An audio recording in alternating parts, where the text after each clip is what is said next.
Hi friends, welcome back to Spoonful. My name is Lauren, and today we're going to get into the topic of what in the world does homeschooling have to do with homesteading. Let's jump right in. So I have my coffee in hand. It's early in the morning, very dreary morning. We went from having way too much heat and sun in July, and now that it's August, it's like, where did you go, Mr. Sun? So, what in the world does homeschooling have to do with homesteading?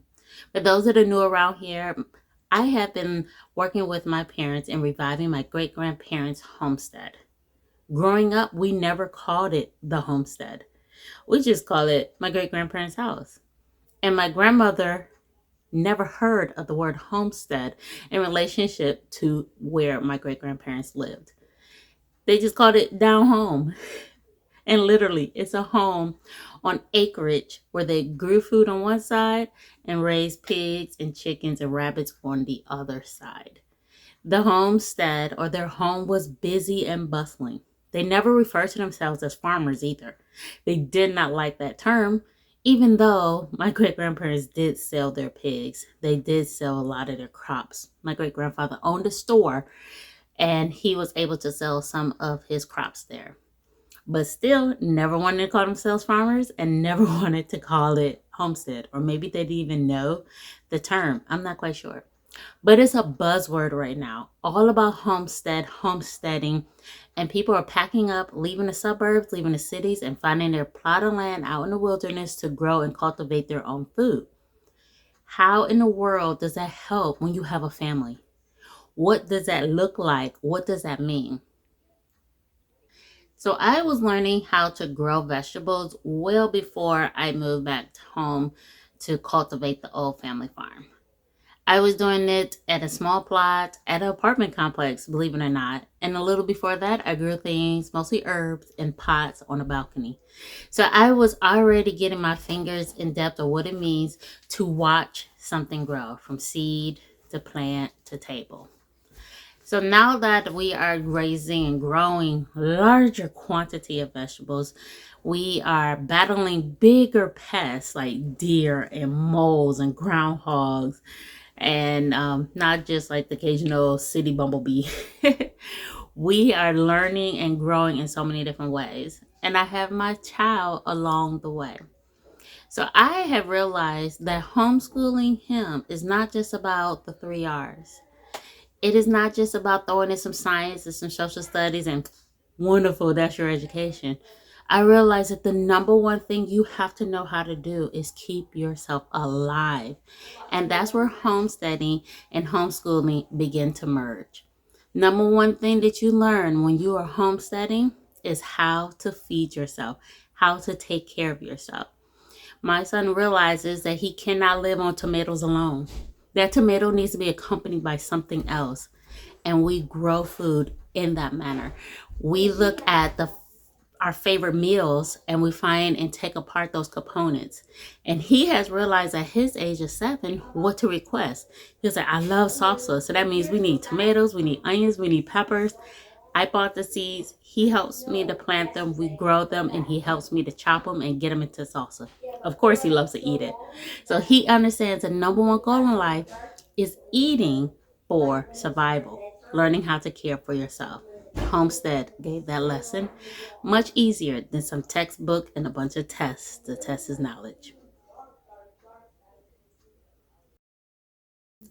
Number two, the second lesson that we have learned is do not rush. Put things in priority.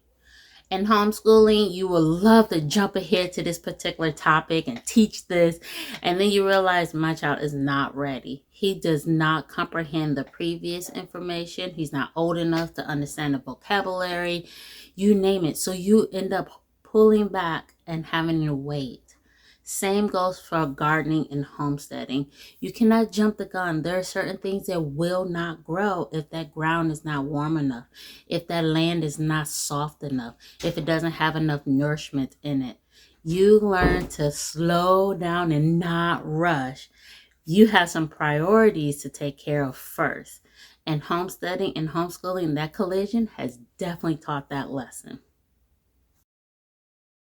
So number 3 that we have learned with homesteading and homeschooling, do more because you don't know what's going to stick.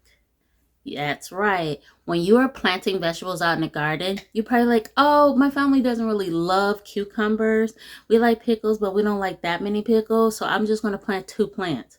Guess what? If 2 plants die, you get no pickles. If the 2 plants survive and only gave you 1 pickle, you get 1 pickle. So in the world of gardening, we have learned to overplant as much as we have seeds for, because you never know what's going to happen to plants. You never know what the weather is going to do, what pest enters your garden, what family member is begging for something you never took an account for. I have family members like that. And the same goes for homeschooling. I give my son more topics than he probably needs. Not because I'm shoving information into him, it's because I am following his interests.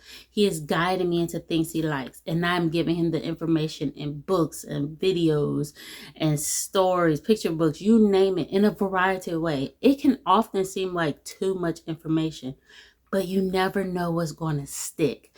And when it comes to children, they will give you random facts like months later. Like, Mom, did you know? And you're like, oh, so it did stick. You did remember it. I just thought the 2 little details we went over stuck and everything else went on out the window. But no, you never know what's going to stick. So do more, hoping things will stick, but don't overwhelm yourself. Do it in a manner that's fun and precise to you, but not too much to overwhelm yourself. You're never going to pick out what that child will stick onto. But when it does, your mind is blown. Like, wow, you know it. Good job. You know it. Number 4, homeschooling and homesteading collide together when you take into account there is never a finish line. You heard that right. There's never a finish line. I did a video last year where we thought this tomato plant was dead and gone. Next thing you know, we look up, we were about to pull it out the ground because it is like a couple weeks before our frost, and we figured it's dead. It was not dead. We had a late frost. That tomato plant came back alive, big, beautiful tomatoes on it, and we were eating tomatoes in November for Thanksgiving. Do trust the process, that nothing is ever finished. My brother planted garlic out in the garden years, maybe 2 years before I came along to add a new planter box. And lo and behold, what was peeking up through the garden? Garlic from my brother 2 years prior. It is not your decision to determine if something is finished. And it's the same way with homeschooling. That information in the child's brain is just stacked upon stacked upon stacked. You do not know when you're done. Oftentimes, you should never be done. That child should love to learn and love to gather new information that they're learning their whole entire life. Like myself. My education from high school, college, master's degree, all that has been over for years upon years, and I'm still trying to learn because nothing's officially finished. Keep teaching, keep gardening, because there is no finish line. Things will pop up and surprise you. You'll have a little harvest later. All right, folks, so there you have it. The 4 reasons why I think that homeschooling and homesteading have collided and has made my life make some sort of sense over the past 5 years.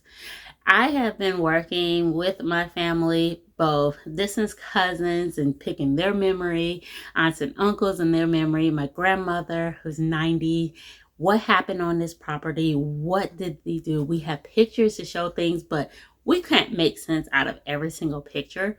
But those farming practices, those gardening practices really worked. And we want to make sure that we don't go out and buy some gizmo and gadget because it's popular now when the old-fashioned things worked. They always have. And same with education. I have parent as a teacher. I have family members as a retired principal and retired superintendent. There are measures of education that were tried and true. They worked 20 years ago, 50 years ago, 75 years ago. What are they? We can still implement it instead of buying some new gadget, a gizmo, or buying some new curriculum. What are those methods? If they work then, they ought to work now. And that's how my life has been. So can the two collide together? Oh yes, there's a lot to learn from putting food in the ground, harvesting it, bringing it inside, and putting it right on the shelf or into your bellies. I hope to keep sharing both of those with you here on this channel. If you're interested in them, come along, because as my family said, I got a little old soul in me, so I am constantly learning something new from the homesteading or the homeschooling community. Until next time, guys, like, subscribe, and I'll see you Sundays and Thursdays. Bye.